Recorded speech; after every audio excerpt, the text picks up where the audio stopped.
les poteaux de dato là, c'est bon. Dans 4 jours, le vendredi 10 septembre, les poteaux dato. Vendredi, non pas samedi, Tony Yoka contre Petar Milash, les poteaux dato. Et vous avez la chance. Vous, les Français, vous avez la chance d'avoir Tony Yoka, les poteaux dato. Tony Yoka, peut-être un futur champion du monde qui, vous avez la chance de suivre comme un bébé qui vient de naître et qui réussit, il devient avocat, il devient pareil. Tony Yoka, on l'a découvert, sa naissance en tant que grand, immense sportif, même s'il était aussi avant avoir gagné les JO. Et donc c'est là, médiatiquement, j'entends, il était né pour nous. Et on va le suivre dans sa quête de devenir champion du monde. Et ça, c'est magnifique. De chaque step, le suivre, c'est magnifique. Vous avez la chance, les poteaux dato, à voir Tony Yoka. Il va rencontrer le Croate Petar Milash, et on a dit que, moi en premier, que pour le Roland Garros quand même, Petar Milash, c'est pas une star, c'est pas un no. Moi en tant que spectateur, je voulais un truc croustillant, un no, tu vois. Voilà, parce que je suis gourmand, c'est comme ça.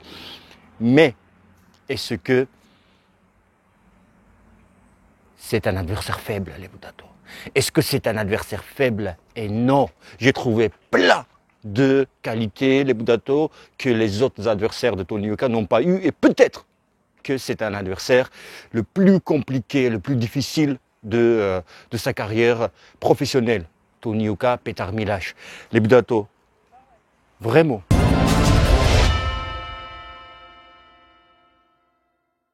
Les poteaux dato, Petar Milash, il a 25 ans, il a 15 victoires, 0 défaite et 11 gagnés avant la limite, par KO. Les poteaux dato, d'accord. Mais ce que Petar Milash, je vous disais, peut-être c'est l'adversaire le plus compliqué pour Tony Yoka. Et j'ai des arguments, pour, je vais vous le dire. Pour connaître la valeur d'un boxeur, il ne suffit pas de se fier juste de son statistique écrit noir sur blanc. Il faut voir aussi ses adversaires. Qui est-ce qu'il a boxé? Est-ce que c'est pas un palmarès un petit peu gonflé? Les adversaires faibles qu'il a rencontrés. On va juste voir les poteaux dato. Je vous disais que j'ai des arguments pour vous dire si c'est un adversaire compliqué. Alors, son dernier combat, il boxe contre Johnny Muller, un Africain du Sud. Johnny Muller qui a combattu contre Usyk. Donc c'est quelqu'un qui a de l'expérience, c'est quelqu'un qui a rencontré déjà des stars. Mais c'est pas tout, loin d'être tout, les poteaux dato. Je commence doucement, ok? Je commence doucement. Il a rencontré, les poteaux dato, un Italien d'origine italienne, de nationalité allemande, Francesco Pianeta, qui n'est pas rien, les poteaux dato. Qui est Francesco Pianeta? Que Petar Milash l'a battu, vu qu'il a 0 défaite. Bien sûr, il a battu. Alors, les poteaux dato, Pianeta a battu qui? Il a battu Joan Duhaupas. Il a battu Joan Duhaupas, et ce jeune qui avait 22-23 ans, il a battu quelqu'un qui a battu un expérimenté Duhaupas. Un jeune garçon, les poteaux dato. Et ce Francesco Pianeta, les poteaux dato, il a rencontré aussi Vladimir Klitschko. Il a rencontré aussi Ruslan Tchagayev. Il a perdu au poids contre Fury. Tu vois, ce jeune boxeur, les poteaux dato, vraiment c'est étonnant, de 22-23 ans, il a rencontré des mecs qui ont boxé pour les titres mondiaux, ok, contre des stars. Et maintenant, tenez-vous bien, asseyez-vous, les poteaux dato. Alors, ce fameux adversaire de Tony Yoka le 10 septembre, il a boxé, les poteaux dato. Milash bat Kevin Johnson, un expérimenté, les poteaux dato, américain.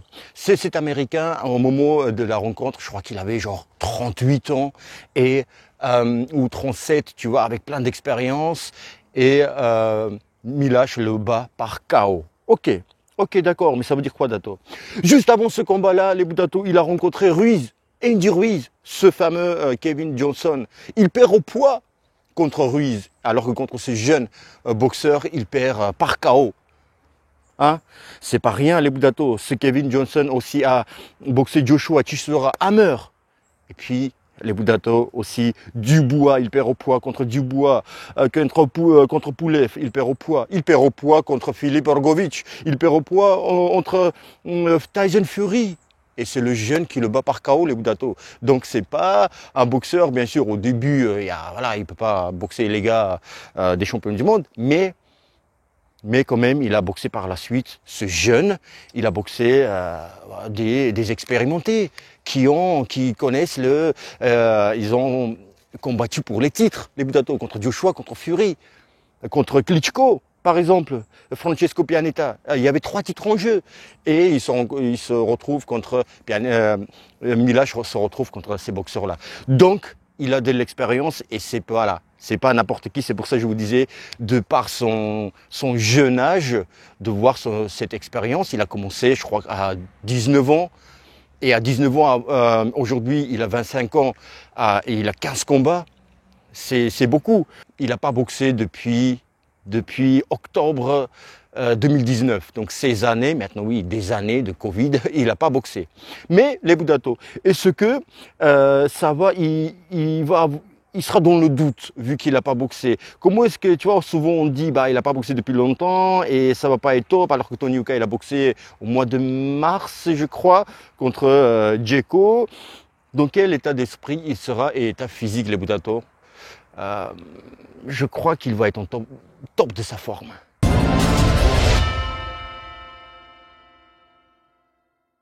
Dans quel état il sera Milash le samedi contre Yoka? Est-ce qu'on a doute qu'il sera dans un état d'esprit dans lequel quand tu boxes à Roland-Garros? Dans quel état d'esprit tu es quand tu boxes à Madison Square Garden? Tu ne seras pas dans le même état d'esprit quand tu boxes, je sais pas, à Bobigny ou à ce que tu veux, tu vois. C'est quand même les plateaux mythiques, c'est les stades mythiques Roland-Garros. Et les Budato, c'est pas tout. Il est jeune, donc 25 ans, les Budato, ambitieux. On n'a pas dit, c'est la première défense de Tony Yoka de ce titre. On a dit aussi, c'est l'adversaire le plus jeune que Tony Yoka rencontre. Et les Budato. Il n'a pas boxé depuis presque 2 ans, d'accord. Mais ça peut te gêner, les Budato, quand tu as 40 ans et ton dernier combat, c'était à 38. Et bien au contraire, pour Peter Milash, ces 2 années, presque 2 années, lui sont allées. Il s'est reposé, il a pu se ressourcer. Je lui ai pas demandé, mais c'est mon avis que je donne. Pourquoi? Parce que je vous disais, le gars, il a commencé par ses pro à 18-19 ans. Donc, 15 combats. Il a plus de combats que Tony Yoka, 50% de plus. Tony Yoka, on a 10, il en a 15, Milash. Et donc, il a charbonné. Donc, il boxe très bien et on va en parler. Et donc, ça veut dire qu'il a beaucoup charbonné pour arriver là où il en est, les Budato. Et donc, quand tu es jeune et tu ne vois que la boxe dans ta vie, il y a un moment, les Budato, quand ça s'arrête provisoirement, dû on sait pourquoi, je suppose que ça lui a fait un grand bien. Et les Budato, quand tu as fait ton dernier combat à 23 ans, à 25 ans, tu n'es pas vieux. C'est au contraire, il s'est reposé, il a pris les ressources et la force qu'il faut, les Budato. Ok? Et ça, c'est encore même un danger pour Tony Yoka qui ne sait pas, c'est un inconnu, qu'est-ce qu'il est devenu depuis 2 ans. Tu vois? Voilà. Et moi, je pense que tu te renforces en ces 2 années quand tu as 23 ans et puis 25 ans. D'accord? C'est pas la même chose quand tu es plus âgé. Sa carrière à Milash, s'il bat Tony Yoka, c'est une raquette. Elle va exploser sa carrière. Tout le monde veut battre Tony Yoka, non seulement comme jackpot, ok, le sport c'est pas que de l'argent. Moi je pense tout le temps à l'argent, mais c'est pas pour ça que je deviens fort, tu vois, c'est pas que ça, mais c'est aussi le challenge sportif et heureusement parfois on oublie ça. Et donc il est dans cet état d'esprit de battre Tony Yoka, champion olympique, détenteur de titre européen et l'un des plus grands prospects qu'on ait aujourd'hui dans le monde. Il y en a aussi, mais l'un des voilà, il y en a d'autres aussi. Mais tu vois, et ça va, tout le monde va parler de lui. Donc les Budato, qu'est-ce que vous voulez de plus? C'est le combat le plus important de sa carrière à 25 ans. Eh oui, je me vesque. Après vous dites pourquoi tu te vesques, Dato. D'accord, mais on va voir maintenant les Budato, comment est-ce que Petar Milaj le 10 septembre va se comporter contre Tony Yoka dans le ring? Quelles seront ses actions? Comment est-ce que va se dérouler finalement le combat de la part de Petar Milaj? Qu'est-ce qu'il va faire?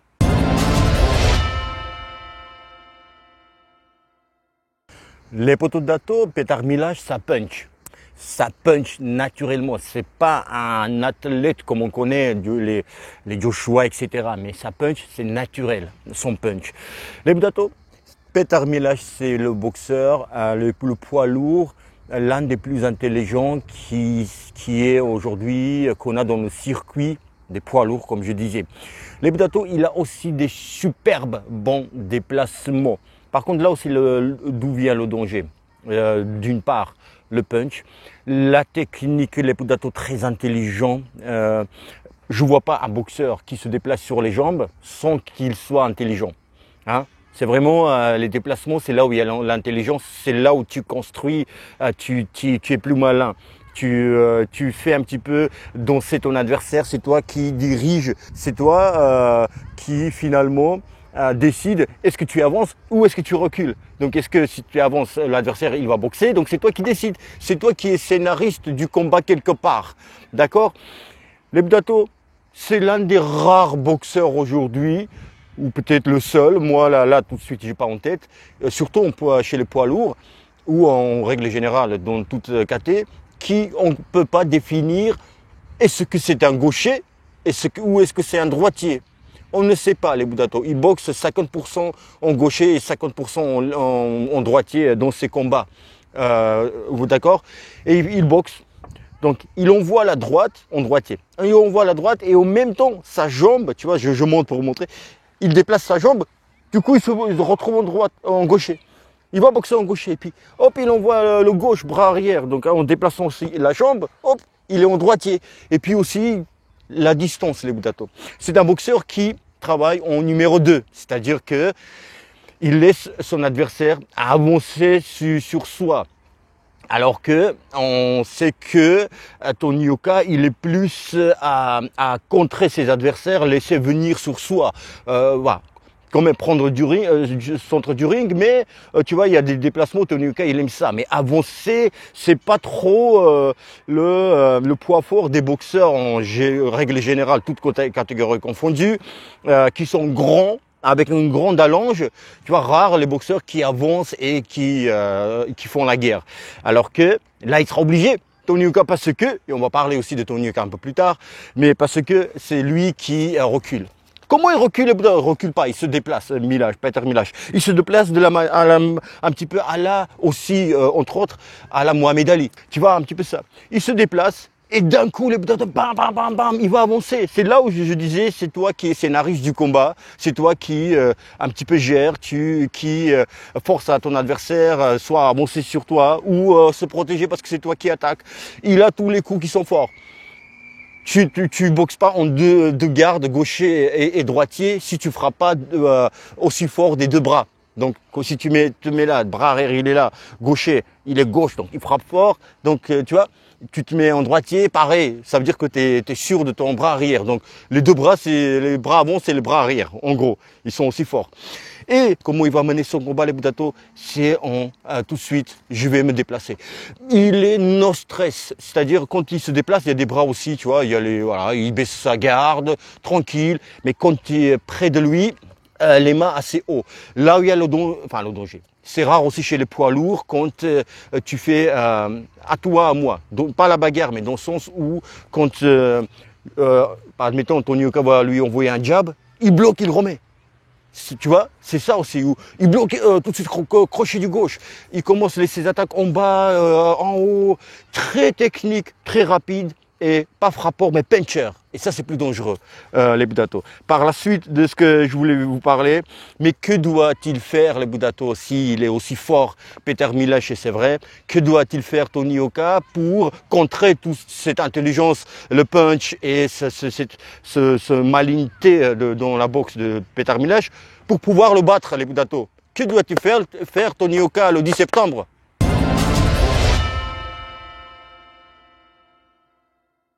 Il faut que Tony Yoka impose son rythme à lui et non pas subir le rythme de Milash. Parce que Milash, il va faire venir Tony Yoka sur lui.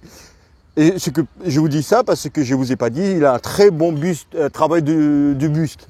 Ok, quand il est dans les cordes, comme Tony Yoka va l'obliger à faire, il va reculer, il va se retrouver à un moment dans les cordes et Tony Yoka va le travailler. Et il ne faut pas que Tony Yoka avance sur lui, attention, sur les directs il faut. Ok, direct, les crochets longs, les uppercuts longs.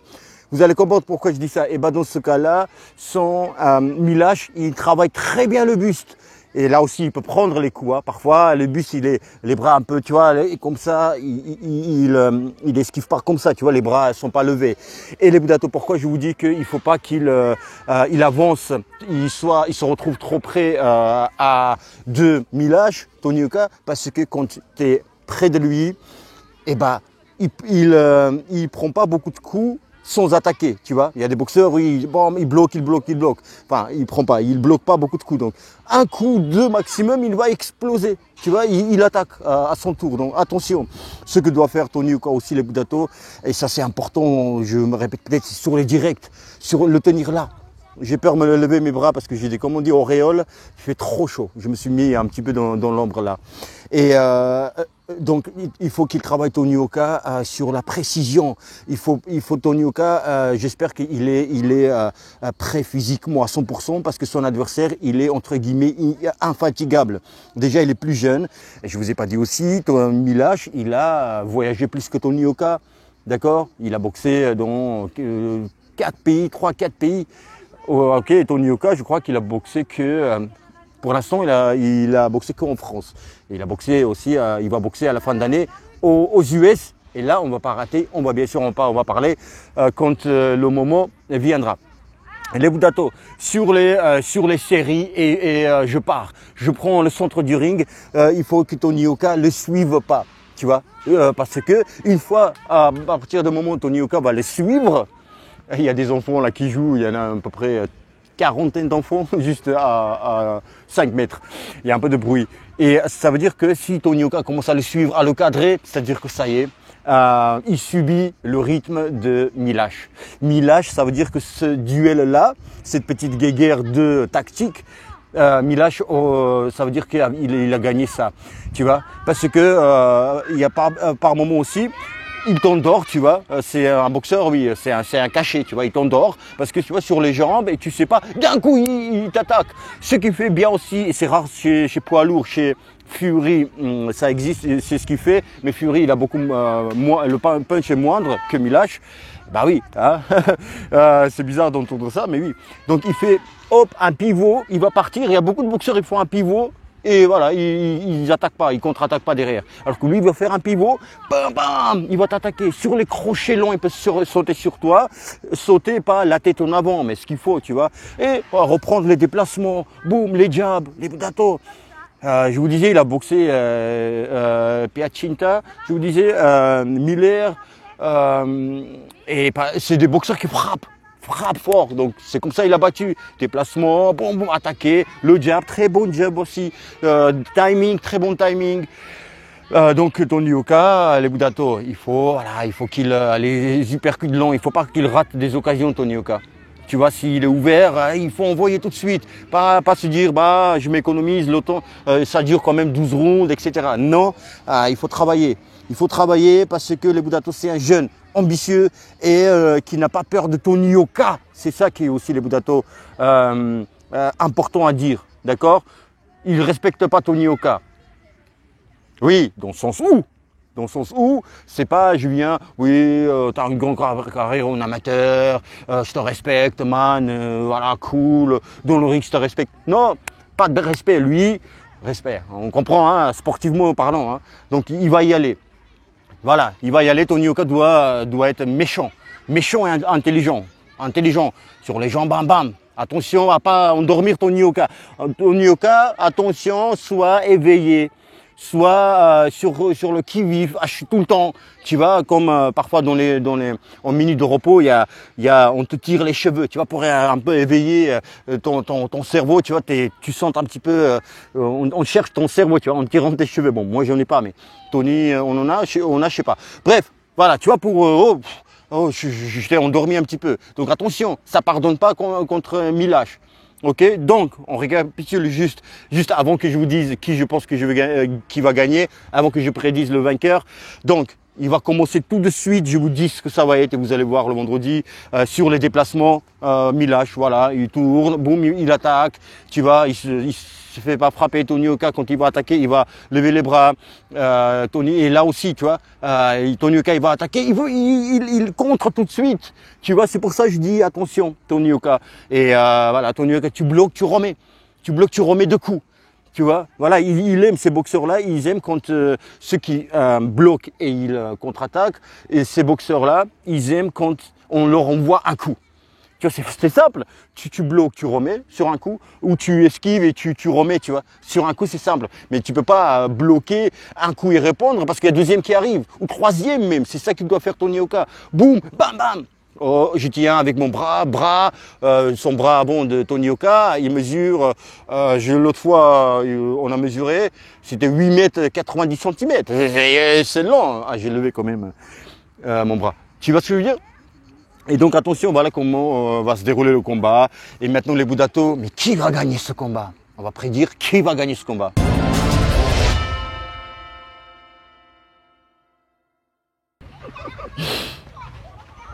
Je parlais de ces futurs champions et championnes qui étaient à côté de moi. Les Boudato, pour prédire le vainqueur, à dire qui va gagner, obligé à se mettre debout parce que je pourrais pas, ça m'avesquerait trop si j'étais resté assis. Les Boudato, soyons clairs, Tony Yoka, bien sûr qu'il doit battre pour continuer sa conquête de devenir champion du monde, mais là, ce qu'il est obligé à faire aussi, les Boudato, obligé, pas obligé, mais les Boudato, ça serait bien, et tout le monde le sait, le battre par KO. Avant la limite, les Boudato. Ce qu'on n'a pas dit aussi, s'il bat Petar Milash, les Boudato, c'est il a battu un jeune prospect, oui, un jeune prospect, invaincu, les Boudato. Tu vas battre un invaincu, pas un invaincu de 3 combats, 4 combats, mais un invaincu de 15 combats, les Boudato. Et donc, il est dans cette optique-là aussi, d'une part, de quoi qu'il en soit, quoi qu'il arrive, gagner.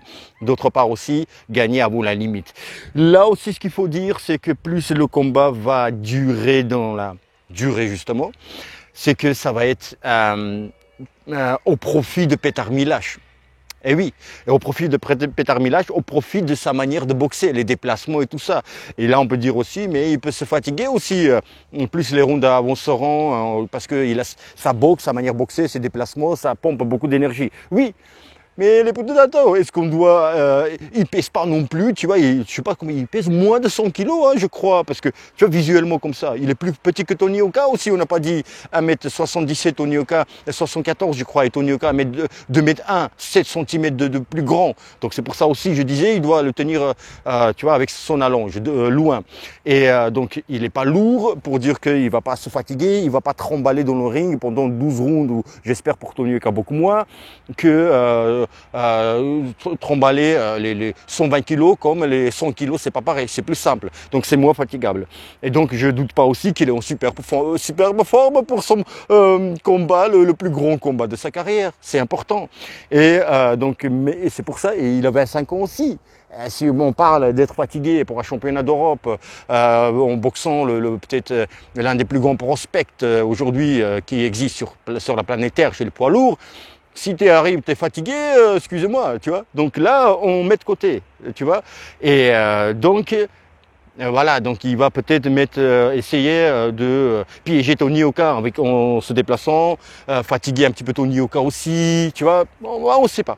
Donc c'est bien sûr, plus Tony Yoka finit vite, mieux c'est pour lui. Voilà, et attention à ne pas prendre de coups, les Boudato. Je pense que ce combat va être très difficile. Il peut être... alors, j'aime être tranché dans mes analyses parce que c'est simple, hein, comme je vous ai dit déjà une fois ou deux, que de dire oui, je crois que Tony Yoka va gagner, mais bon, il peut mettre KO aussi, mais bon, il peut aussi gagner Milash, mais bon, tu vois, 8 versions, et donc c'est pas une prédiction. Donc il faut prendre aussi des risques, hein, c'est ça, hein, prendre de risques, hein, voilà, de se mouiller. Hein. Donc, dans mon imagination, tu vois, dans mon imagination ou imaginaire, c'est que ça va être difficile, il y aura grande tension de part et d'autre, tu vois, on va sentir que l'électricité peut venir aussi de n'importe quel moment de la part de Milash. Tony Yoka, on sait, hein, c'est pour ça que je parle pas trop de Tony Yoka, que c'est dangereux, ses frappes sont fortes et tout. On connaît Tony Yoka, mais on connaît pas Milash, tu vois, et ça va être compliqué, mais je pense que il va trouver quand même le moment, les Budato, Tony Yoka. On disait que Milash est intelligent, mais Tony Yoka, c'est un Einstein à côté de Milash. Sans dénigrer Milash. Attention, pour dire que Tony Yoka, tu vois, hyper intelligent. Tu vois, il a cet IQ box énormissimus. Donc, je me lâche un petit peu parce que c'est la fin de la vidéo. Et les Budato, je pense qu'il va trouver ce moment, les Budato d'ouverture, là où, tu vois, il va attaquer Tony Yoka. Il sera dans les corps de Milash, donc il va commencer à s'esquiver pour partir et Tony Yoka va le choper, tu vois. Dans le menton, il va le choper au moment où il partait ou au moment où il esquive et tout, tu vois. Quand il est fermé, c'est difficile à le toucher, tu vois, il est assez bien fermé, mais quand il commence à esquiver ses coups de Tony Yoka. Donc je pense que Tony Yoka, bon, les rounds, on s'en fout dans quelle round, mais plutôt possible, mieux c'est, parce que Tony Yoka aussi, il sait qu'il doit mettre KO les Budato. C'est pas avantageux le combat qui va durer. Et en plus, les Budato, c'est un message au monde, c'est un grand message, les Budato, ok? C'est un gros message, battre un jeune prospect aussi, qu'on ne dit pas forcément de Milash prospect, mais quand même, 25 ans et 15 combats, et 11 gagnés par KO, attention, tu vois, ça va être un autre prospect que j'ai balayé de mon chemin, ok? Comme Joyce il a fait contre Dubois, et puis tout de suite après il a eu la chance de européenne, je crois, où c'était contre Dubois d'ailleurs, mais c'est autre chose. Donc les Budato, Tony Yoka, il va le mettre KO non pas parce qu'il doit passer le message au monde, c'est ça aussi t'as toujours ça aussi dans ta tête, mais parce que Tony Yoka, il va de par son intelligence, rapidité et le timing, il va choper son menton. Il va choper son menton, KO. Pouah, et nada, ok? Des nada. Les Budato, je vous dis à bientôt, abonnez-vous à cette chaîne, les Budato, et aussi rejoignez cette chaîne pour 2, 5 ou 10 euros selon vos moyens et envies. Ça va m'aider beaucoup. Il y a PayPal si vous voulez me financer un petit peu ma vie et améliorer les Budato, mon contenu, etc., etc. Abonnez-vous si vous n'êtes pas abonné, likez si vous avez aimé cette analyse et cette vidéo. Dites-moi ce que vous pensez, les Budato. Les Budato, je vous dis à bientôt. À très très bientôt. Dans la gueule de Peter Milash cette fois-ci. Et puis